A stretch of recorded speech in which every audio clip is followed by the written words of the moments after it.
جی السلام علیکم، خوش آمدید احسان ٹیکنیکل چینل پر۔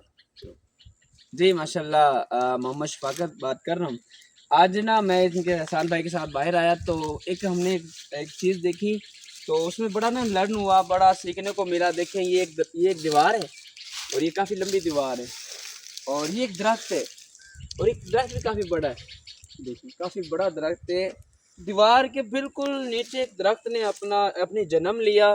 اس کو پتا تھا کہ بہت بڑی مشکل ہے، میرے اوپر دیوار ہے، بہت پکی ہے اور یہ سیمنٹ سے بنی ہوئی ہے، دیکھو بہت زیادہ ہل بھی نہیں رہی ہے۔ لیکن اس درخت نے کیا کیا کہ اپنا ایک جب جنم لیا، ایک مشکل اس کو پیش آئی، اس نے مشکل سے گھبرایا نہیں، مستقل مزاجی سے کام کرتا رہا، مستقل مزاجی سے لگا رہا، اپنا کام کرتا رہا، تھوڑا تھوڑا تھوڑا تھوڑا۔ لیکن آج کیا ہوا کہ دیکھو کتنا بڑا دیوار کو اس نے پھاڑ کے ایک سائڈ پہ کر دیا اور اپنا وجود برقرار کر دیا۔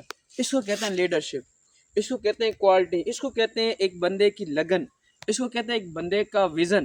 یہ انسان کا ویژن انسان کو آگے لے کے جاتا ہے۔ اس درخت کو نہ پانی لے کے گیا نہ خوراک، اس کو خوراک اور پانی سے زیادہ اس کا ویژن آگے لے کے گیا ہے، اور اس کو مارا ہے اس کی ضد نے کہ اس نے تو ظاہر ٹوٹنا تھا، یہ مشکل تھی، اور مشکل کوئی پرماننٹ نہیں ہوتی میرے دوست۔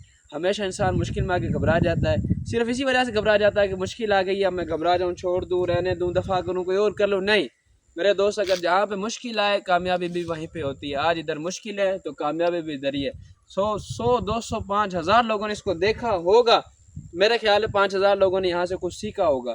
آج یہ پوری دنیا کے لیے ایک سبق بن گیا ہے کہ مشکل پرماننٹ نہیں ہوتی، اور اگر آپ کام کرتے ہو تو کامیاب ہو سکتے ہو۔ پاکستان زندہ باد۔ اچھا جی، آپ لوگوں نے یہ دیکھا کہ بھائی شفاقت نے بہت ہی اچھی بات بتائی ہے آپ لوگوں کو، تو امید کرتے ہیں کہ آپ کو ہماری یہ ویڈیو پسند آئی ہوگی۔ اگر ویڈیو پسند آئے تو ہمارے چینل کو سبسکرائب کرنا اور بیل آئیکن کو دبانا بالکل نہ بھولے، تاکہ ہماری نیکسٹ آنے والی ویڈیو کا نوٹیفیکیشن سب سے پہلے آپ تک پہنچ سکے۔ دیجیے ہمیں اجازت، آج کے لیے اتنا ہی کافی ہے۔ والسلام۔